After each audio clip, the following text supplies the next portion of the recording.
Welcome in science ए के study 1024। मैं हूं एक यादव और इस वीडियो में हम देखने वाले हैं क्लास 8 चैप्टर नंबर 4 का पार्ट नंबर 3। चैप्टर का नाम है materials, metals and non metals. और इससे पहले वाले पार्ट यानी पार्ट नंबर 2 में मैंने आपके एनसीईआरटी की जो टेबल है 4.1, 4.2 एंड 4.3 इसको कंप्लीट कराया था। और जो कुछ बेसिक क्वेश्चन पूछे गए हैं चैप्टर्स के बीच बीच में और इन टेबल्स के ऊपर, उन क्वेश्चन को डिस्कस किया था। तो अगर आपने ये वीडियो नहीं देखी है पार्ट नंबर 2 वाली, तो पहले आप इसको देख लेना, तब आपको ये वीडियो ज़्यादा समझ में आएगी। और इस वीडियो से पहले मैं chapter 1, chapter 2 and chapter 3 complete कर चुका हूँ। तो अगर आपने ये वीडियोस नहीं देखी हैं तो इनकी फुल प्लेलिस्ट का लिंक आपको इस वीडियो के डिस्क्रिप्शन बॉक्स में मिल जाएगा, आप वहाँ से देख सकते हैं। और अगर आप हमारे मैथ्स वाले चैनल पर विजिट करना चाहते हैं तो मैथ्स वाले चैनल का नाम है AK स्टडी 1024।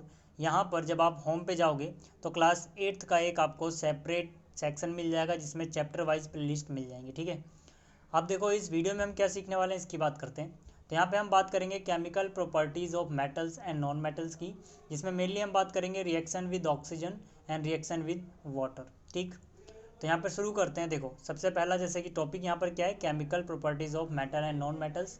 तो सबसे पहले समझ लेते हैं केमिकल प्रॉपर्टीज़ होती क्या है। हालांकि मैं ये आपको पहले बता चुका हूँ पिछली वीडियो में, लेकिन फिर एक बार हल्का सा देख लेते हैं। तो यहाँ पे केमिकल प्रॉपर्टीज़ की डेफिनेशन होती है, a chemical property is a characteristic or behavior of a substance that can be observed when it undergoes a chemical change or reaction। मतलब कि जो केमिकल प्रॉपर्टी है वो किसी भी सब्सटेंस का वो कैरेक्टरिस्टिक यानी गुण होता है या बिहेवियर होता है जो सब्सटेंस में तब ऑब्जर्व किया जाता है जब वो किसी केमिकल चेंज या केमिकल रिएक्शन में पार्टिसिपेट करता है। ठीक है, तो यहाँ पर हमें कौन कौन सी केमिकल प्रॉपर्टीज़ पढ़नी है मेटल एंड नॉन मेटल की, उसकी बात कर लेते हैं। सबसे पहले हमें पढ़ना है रिएक्शन विद ऑक्सीजन, मतलब metal and non metal oxygen के साथ किस तरह से रिएक्ट करते हैं। उसके बाद हमें पढ़ना है रिएक्शन विद वाटर, उसके बाद रिएक्शन विद एसिड्स, उसके बाद रिएक्शन विद बेसिस, और लास्ट में हमें पढ़ना है डिस्प्लेसमेंट रिएक्शंस के बारे में। ठीक है, हालांकि जैसा कि मैं आपको पहले ही बता चुका हूँ, इस वीडियो में हम सिर्फ ये दो टॉपिक कवर करेंगे, reaction with oxygen and reaction with water. बाकी के जो रिएक्शंस हैं ये हम अगली वीडियो में देखेंगे। ठीक है, तो शुरू करते हैं रिएक्शन विद ऑक्सीजन से। तो यहाँ पर सबसे पहले मेटल्स की बात करते हैं कि किस तरह से मेटल्स रिएक्ट करते हैं ऑक्सीजन से। तो यहाँ पर मैंने लिखा है metal plus oxygen is equal to metal oxide. मतलब क्या है कि जब भी कोई मेटल जनरली ऑक्सीजन से रिएक्ट करता है तो वो मेटल का ऑक्साइड बनाता है। फॉर एग्जांपल मैग्नीशियम जैसे कि एक मेटल है, अगर हम इसको ऑक्सीजन से रिएक्ट कराते हैं तो मैग्नीशियम का ऑक्साइड बनता है। इसी तरह से आयरन एक मेटल है, आयरन को अगर ऑक्सीजन से रिएक्ट कराया जाएगा तो आयरन ऑक्साइड बनेगा। इसी तरह से कॉपर यानी कि जो तांबा होता है ये भी एक मेटल है, इसको अगर ऑक्सीजन से रिएक्ट कराएंगे तो कॉपर का ऑक्साइड बनेगा। अगर आप इनके सिंबल में इक्वेशन देखना चाहते हैं तो यहाँ पे मैंने लिख दिया है। ठीक है, Mg for magnesium, O2 oxygen gas के लिए है, और MgO जो है ये मैग्नीशियम ऑक्साइड को रिप्रेजेंट कर रहा है। ठीक है, और शुरुआत में जो ये 2 है और यहाँ पर जो 2 है ये इक्वेशन को बैलेंस करने के लिए। Balancing of chemical equation class 8th के लिए इतनी इंपॉर्टेंट नहीं है। ठीक है, इसीलिए मैं इसके डिटेल में नहीं जा रहा, हल्का सा बता देता हूँ बस। बैलेंसिंग का मतलब है कि ऑक्सीजन के जितने एटम यहाँ पर हैं उतने ही यहाँ पे होने चाहिए, मैग्नीशियम के जितने एटम यहाँ हैं उतने ही राइट साइड में होने चाहिए।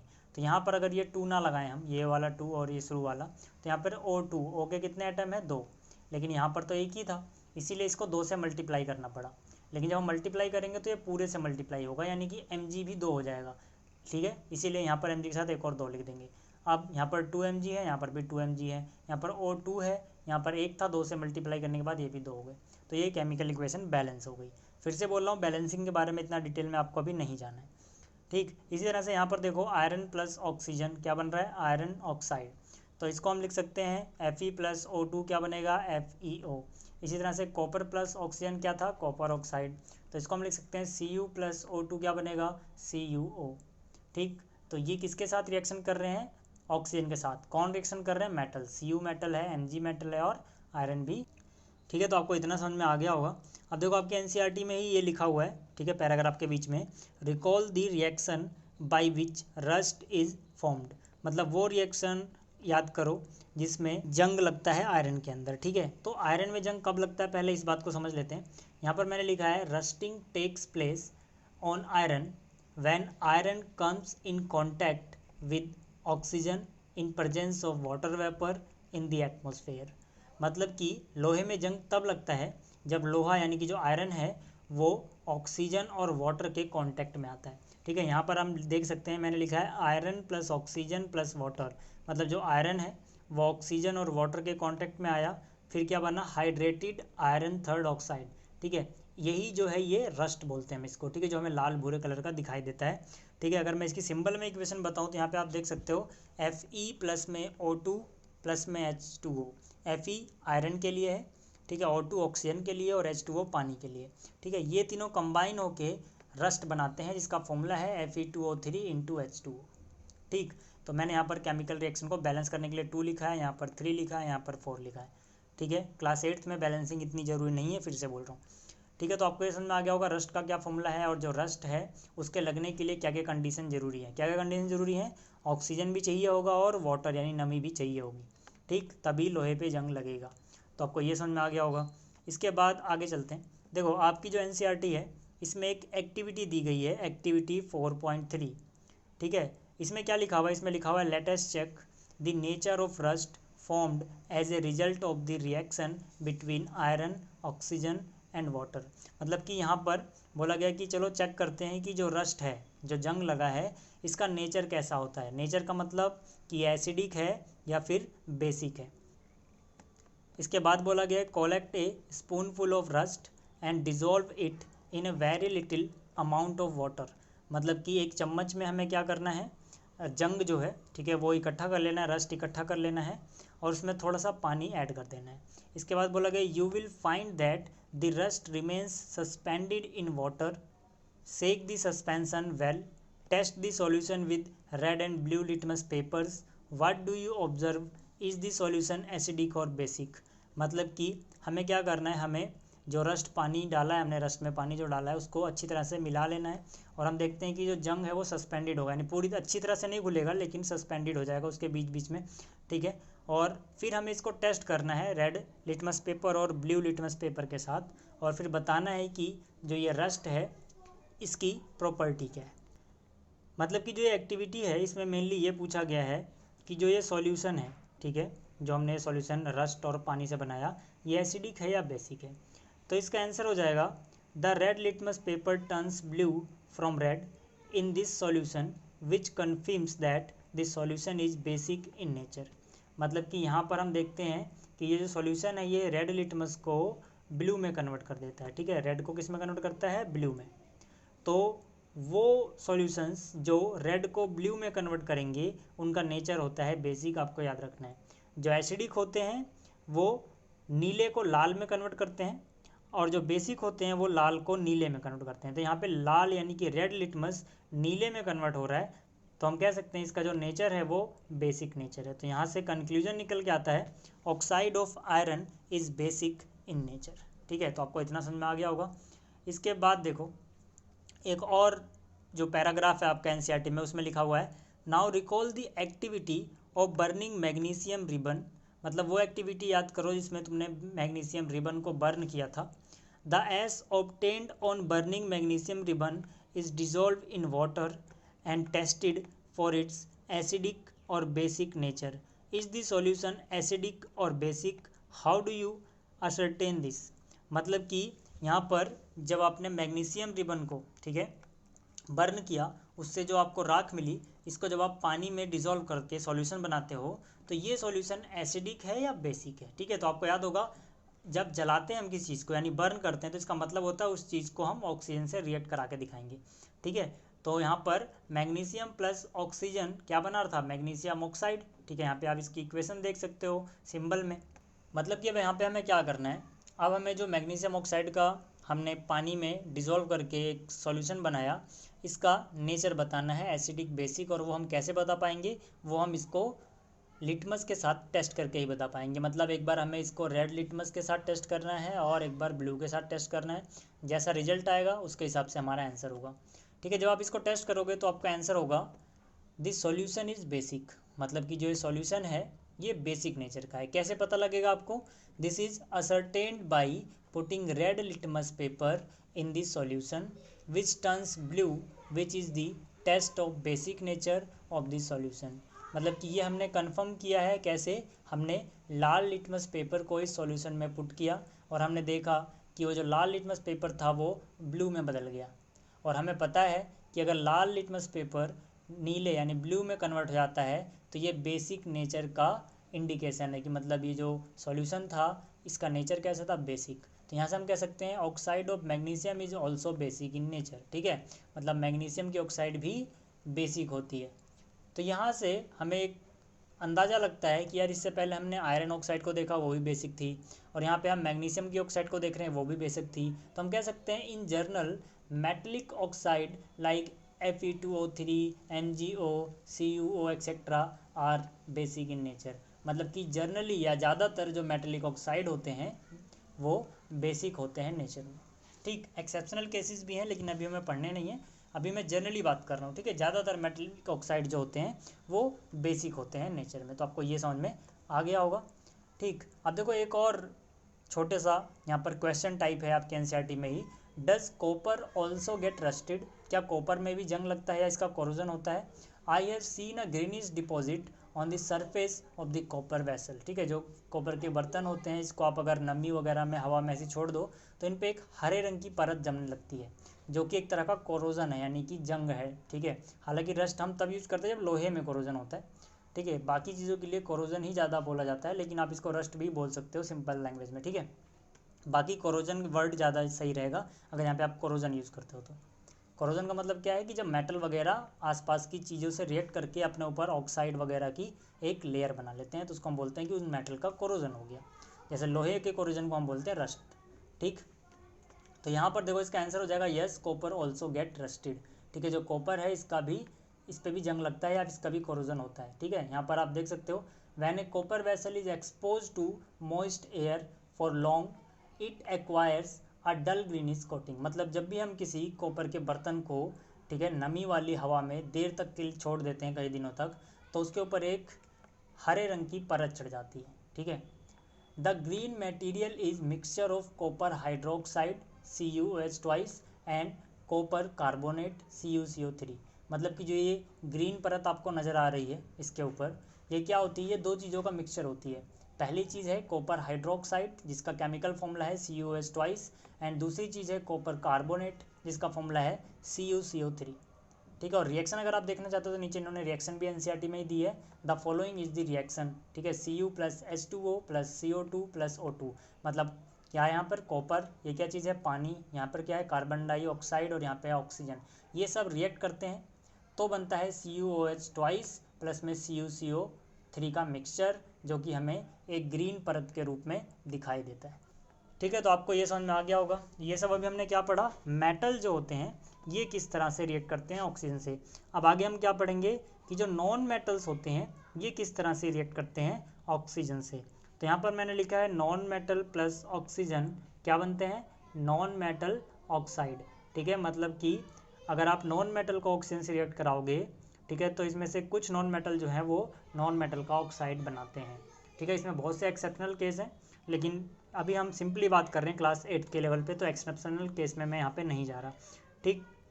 तो यहाँ पर जैसे आप देख सकते हैं जो सल्फ़र है ये एक नॉन मेटल होता है, कार्बन जो है ये भी एक नॉन मेटल होता है। तो जब सल्फ़र को ऑक्सीजन के साथ रिएक्ट कराया गया यानी कि एक नॉन मेटल को ऑक्सीजन से रिएक्ट कराया गया तो इस नॉन मेटल का ऑक्साइड बन गया, बनता है सल्फ़र डाइऑक्साइड। इसी तरह से कार्बन को जब आप ऑक्सीजन से रिएक्ट कराते हो तो कार्बन डाइऑक्साइड बनता है। इनकी इक्वेशन आप देख सकते हो S4 सल्फ़र O2 ऑक्सीजन के लिए, इनको रिएक्ट कराया गया तो SO2 यानी सल्फ़र डाइऑक्साइड बना। इसी तरह से इसकी इक्वेशन आप देख सकते हो carbon plus O2 carbon dioxide बना, ठीक है। अब देखो एक और एक्टिविटी दी गई है जो इसी प्रॉपर्टी पे बेस्ड है, एक्टिविटी 4.4। इस एक्टिविटी में हमसे बोला गया है take a small amount of powdered sulphur in a deflagrating spoon and heat it. मतलब कि हमें क्या करना है, हमें पाउडर्ड सल्फर लेना है डीफ्लैग्रेटिंग स्पून में। यहाँ पे आप देख सकते हो ये आपको जो स्पून नज़र आ रहा है इसको बोला जाता है डीफ्लैग्रेटिंग स्पून, ठीक। If deflagrating spoon is not available you may take a metallic cap of any bottle and wrap a metallic wire around it and give it the shape as shown in figure 4.4। मतलब कि अगर तुम्हारे पास ऐसा कोई चम्मच नहीं है, spoon नहीं है, तो तुम इसको बना सकते हो, एक आप बोतल का ढक्कन लो उसमें आप तार लपेट दो तो कुछ इस तरह का एक स्पून जैसा आपके पास बन जाएगा। ठीक है, अगर आपके पास ये नहीं है तो आप ये जुगाड़ कर सकते हैं यहाँ पर। ठीक, इसके बाद बोला गया as soon as sulphur start burning introduce the spoon into the gas jar, मतलब कि इसको आपको धीरे धीरे गर्म करना है, बर्न करना है। जैसे ही सल्फर बर्न होना चालू हो आप इसको एक जार के अंदर डाल दो। ठीक, इसके बाद बोला गया cover the tumbler with a lid to ensure that the gas produced does not escape. Remove the spoon after some time. Add a small quantity of water into the tumbler and quickly replace the lid. Shake the tumbler well. Check the solution with red and blue litmus papers. मतलब कि क्या है कि आपको कुछ ऐसा करना है कि गैस इसकी बाहर ना निकले, आपको जल्दी से इसको अच्छे से बंद कर देना है। ठीक है, और जब ये गैस से भर जाए तो आपको क्या करना है, जल्दी से इसमें थोड़ा सा पानी डालना है और फिर से इसको बंद कर देना है और इसको अच्छे से सेक कर लेना है। मतलब हमने क्या किया, हमने सल्फ़र लिया, सल्फ़र को हीट करना चालू किया, जैसे वो बर्न होना चालू हुआ इसके अंदर हमने डाल के इसको अच्छे से ढक दिया, इसकी गैस इसके अंदर इकट्ठा हो गई, फिर हमने इसको हल्का सा जल्दी से खोला और पानी डाला और दोबारा से ढक दिया और पानी को अच्छे से मिला के एक मिक्सचर बना लिया है। ठीक है, अब इसके ऊपर क्या क्या पूछा गया उसकी बात करते हैं। देखो, इसके बाद बोला गया है specify what is formed as an end product when sulphur is heated in air, मतलब कि क्या बना, कौन सा प्रोडक्ट बना जब सल्फर को आपने हीट किया था।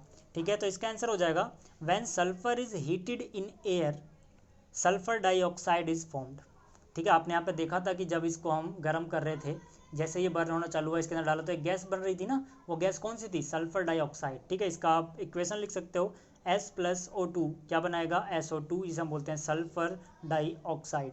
जब भी हम किसी चीज़ को हीट कर रहे हैं, गर्म कर रहे हैं, जला रहे हैं, बर्न करने का बात आता है जब भी, तो मतलब ऑक्सीजन से हम उसको रिएक्शन दिखाते हैं। ठीक है, तो आपको ये समझ में आ गया होगा। इसके दूसरे पार्ट में बोला गया क्या एंड प्रोडक्ट बनेगा when gas obtain from burning sulphur is dissolve in water, मतलब एंड प्रोडक्ट बताना है हमें जब जो गैस बनी इसमें, यानी कि SO2 जो बना, इसको हम वाटर में डिजॉल्व करते हैं। तो इसका आंसर हो जाएगा when gas obtained from burning sulfur is dissolved in water sulfurous acid is formed, मतलब कि SO2 जो गैस बनी थी इसको जब हम डिजोल्व कर रहे हैं पानी यानी कि H2O में तो बनता है H2SO3 जिसको बोला जाता है सल्फ्यूरस एसिड। ठीक है, आप यहाँ पर एक बात का ध्यान रखना कि ये सल्फ्यूरस एसिड है, बहुत सारे बच्चे गलती से इसको सल्फ्यूरिक एसिड लिख देते हैं जो कि गलत है। ठीक है, यहाँ पर आएगा सल्फ्यूरस एसिड। ठीक है, आप इस बात का ध्यान रखना। तो इतना आपको समझ में आ गया होगा। इसके आगे पूछा गया है, ठीक है, इसके बी पार्ट में what does litmus test reveals when tested for this aqueous solution. ठीक है, एक्वस सॉल्यूशन मतलब इसका जो पानी में सॉल्यूशन बना है, इसका जब हम लिटमस टेस्ट करते हैं तो क्या बताता है वो। ठीक है, इसका नेचर क्या है, तो हम कह सकते हैं ब्लू लिटमस टर्न्स रेड। यहाँ पर जो इस सॉल्यूशन को हम लिटमस ब्लू लिटमस के साथ टेस्ट करते हैं तो ब्लू वाला लिटमस रेड में कन्वर्ट हो जाता है। ठीक है, एक्वस सॉल्यूशन में signifying acidic nature of sulphuric acid, इससे हमें पता लगता है कि जो सल्फ्यूरिक एसिड है इसका नेचर क्या है, एसिडिक।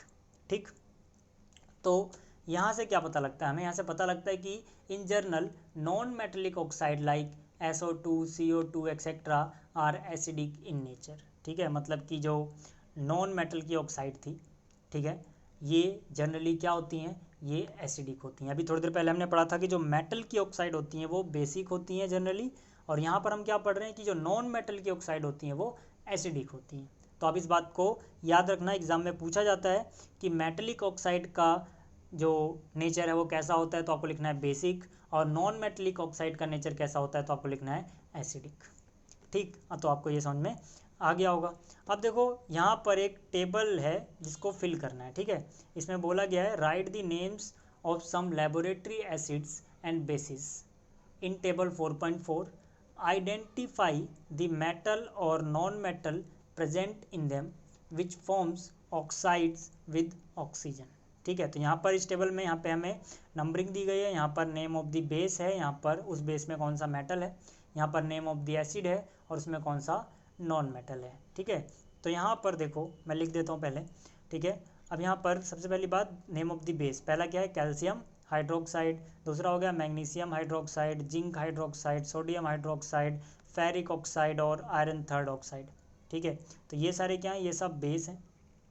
अब इसमें मेटल कौन कौन सा पाया जाता है, ठीक है, इसमें आप देख सकते हो मैग्नीशियम पाया जाता है, जिंक हाइड्रोक्साइड में जिंक पाया जाता है। सोडियम हाइड्रोक्साइड में, सोडियम एक मेटल है, सोडियम पाया जाता है। फेरिक ऑक्साइड में आयरन यानी कि लोहा पाया जाता है। ठीक, तो ये हो गया। ठीक है, इसके बाद हमसे क्या बोला गया है कि भाई जो लेबोरेटरी में कुछ एसिड है उनके बारे में लिखो। तो name of the acid, sulphuric acid में क्या, सल्फर। ठीक है, और बाकी के जो हम लैब में देखते हैं वो कौन कौन से हैं। दोबारा से मैंने गलती से यहाँ पे सल्फ्यूरिक एसिड लिख दिया। ठीक है, कोई दिक्कत नहीं, हटाओ इसको। इसके बाद क्या, हाइड्रोक्लोरिक एसिड, नाइट्रिक एसिड और फॉस्फोरिक एसिड। ठीक, तो सल्फ्यूरिक एसिड जैसे कि यहाँ पर भी लिखा हुआ है, इसमें क्या पाया जाएगा, सल्फर। हाइड्रोक्लोरिक एसिड, ठीक है, इसमें क्या होता है, HCl, यानी कि इसमें कौन सी नॉन मेटल पाई जाएगी, क्लोरीन, हालांकि H भी लिख सकते हैं, हाइड्रोजन। ठीक है, और नाइट्रिक एसिड इसमें नाइट्रोजन, फॉस्फोरिक एसिड इसमें फॉस्फोरस पाया जाता है। ठीक, तो मतलब ये सारी चीज़ें हैं। तो ये टेबल भी आपको समझ में आ गई होगी। अब थोड़ा आगे बात करते हैं। तो अब रिएक्शन हो गई ऑक्सीजन के साथ। अब अगली जो है वो हमारी है रिएक्शन विद वाटर, यानी वाटर के साथ मेटल और नॉन मेटल किस तरह से रिएक्ट करते हैं, इसको देखते हैं। तो मेटल की बात करते हैं पहले, मेटल किस तरह से वाटर के साथ रिएक्ट करेंगे। तो यहाँ पर देखो मैंने लिखा है metal plus water, metal oxide plus hydrogen gas. मतलब क्या है कि जो मेटल होते हैं जब वो वाटर के साथ रिएक्ट करते हैं तो मेटल का ऑक्साइड बनता है और हाइड्रोजन गैस बनती है। और जो ये मेटल ऑक्साइड बना, इसको अगर आप फिर से वाटर से रिएक्ट कराओ, यानी मेटल के ऑक्साइड को फिर से आप वाटर से रिएक्ट कराओ, तो मेटल का हाइड्रोक्साइड बन जाएगा। ठीक है, यहाँ पे आप देख सकते हो मैंने लिखा है different metals reacts with water at different rates. मतलब जो अलग अलग मेटल होती हैं वो अलग अलग तेज़ी के साथ रिएक्ट करती हैं। For example sodium reacts vigorously with water, but other metals like iron reacts very slowly. मतलब क्या है कि कुछ मेटल जो होती हैं वो बहुत तेज़ी से रिएक्ट करती हैं, बहुत खतरनाक तरीके से। जैसे कि जो सोडियम है ये बहुत वाइगरसली, मतलब बहुत तेज़ी से ये रिएक्ट करता है, बहुत जल्दी इसमें आग लग जाती है जब भी इसको पानी से रिएक्ट कराया जाता है। लेकिन जो दूसरी मेटल है आयरन वगैरह वो बहुत ज़्यादा स्लोली, यानी बहुत धीरे धीरे रिएक्ट करती हैं। ठीक, तो यहाँ से हम कह सकते हैं sodium metal is very reactive. जो सोडियम मेटल है ये बहुत ज़्यादा रिएक्टिव होती है। It reacts vigorously with oxygen and water. ये बहुत तेज़ी से रिएक्ट करता है ऑक्सीजन के साथ भी और पानी के साथ भी। A lot of heat is generated in this reaction. मतलब कि जो रिएक्शन होती है, चाहे इसकी रिएक्शन वाटर के साथ हो या ऑक्सीजन के साथ हो, इसमें बहुत सी गर्मी निकलती है। It is there for stored in kerosene. इसीलिए इसको मिट्टी के तेल यानी कैरोसिन ऑयल में रखा जाता है। तो इस पर क्वेश्चन पूछते हैं कि जो सोडियम है इसको कैरोसिन ऑयल में क्यों स्टोर किया जाता है। तो आप उसके आंसर में ये सब लाइनें लिख सकते हो कि ये बहुत ज़्यादा रिएक्टिव होता है ऑक्सीजन से भी और वाटर से भी, इसीलिए आग पकड़ लेता है। और इसको सुरक्षित रखने के लिए हम कैरोसिन ऑयल में रखते हैं, क्योंकि कैरोसिन ऑयल में ये आग नहीं पकड़ता है। ठीक है, इसके बाद देखो एक और क्वेश्चन पूछा गया एनसीईआरटी के पैराग्राफ में। ये एक्सरसाइज के क्वेश्चंस नहीं है, बीच बीच में जो पैराग्राफ के क्वेश्चन है मैंने वो उठा रखे हैं। ठीक है, तो यहाँ पर बोला गया when sodium is made to react with water, what happens to the beaker in which reaction take place? Also verify that the solution is acidic or basic। मतलब कि जब सोडियम को रिएक्ट कराया जाता है पानी के साथ, तो जिस बीकर में इसको रिएक्शन कराई जाती है उस बीकर में क्या होता है, क्या आप ऑब्जर्व करते हो, और वेरीफाई करो कि जो सॉल्यूशन है वो एसिडिक है या बेसिक है। तो इसका आंसर आएगा the beaker becomes very hot because sodium reacts vigorously with water. यहाँ पर मतलब कि जो बीकर है जिसमें रिएक्शन हुई है बहुत ज़्यादा गर्म हो जाता है, क्योंकि जो सोडियम बहुत उत्तेजना के साथ, बहुत गर्मी के साथ रिएक्ट करता है, बहुत तेज़ी के साथ। ठीक है, इसके बाद लिखा है this solution thus obtained is basic in nature as turns red litmus blue. यानी कि जो सॉल्यूशन बनता है यहाँ पर वो क्या होता है, वो उसका जो नेचर है वो बेसिक होता है, क्योंकि ये सॉल्यूशन रेड लिटमस को ब्लू में कन्वर्ट कर देता है। ठीक, और इसके बाद अब बात करते हैं नॉन मेटल किस तरह से रिएक्ट करते हैं वाटर से। तो यहाँ पे मैंने लिखा है generally non metals do not react with water though they may be very reactive in air, such non metals are stored in water. मतलब कि जनरली जो नॉन मेटल्स होते हैं ये जल्दी रिएक्ट नहीं करते हैं पानी के साथ। ठीक है, हालांकि ये एयर में रिएक्टिव हो सकते हैं, कुछ नॉन मेटल एयर में बहुत ज़्यादा रिएक्टिव होते हैं। ठीक है, और इनको हमें कहाँ पे रखना पड़ता है, वाटर में रखना पड़ता है। क्यों, क्योंकि वाटर से रिएक्ट जल्दी नहीं करते हैं लेकिन एयर से रिएक्ट करते हैं, तो इनको सेफ रखने के लिए हम वाटर में रख देते हैं। ठीक है, तो यहाँ पर इसके ऊपर एक क्वेश्चन पूछा सकता है आपके एग्जाम में, why is phosphorus stored in water. ठीक है, जो फॉस्फोरस होता है वो वाटर में क्यों रखा जाता है। तो इसका आंसर है phosphorus is very reactive non metal, it catches fire if expose to air. मतलब जो फॉस्फोरस होता है ये बहुत ज़्यादा रिएक्टिव नॉन मेटल है, इसमें आग लग जाती है जैसे इसको हम खुली हवा में रखते हैं रूम टेम्परेचर पे भी।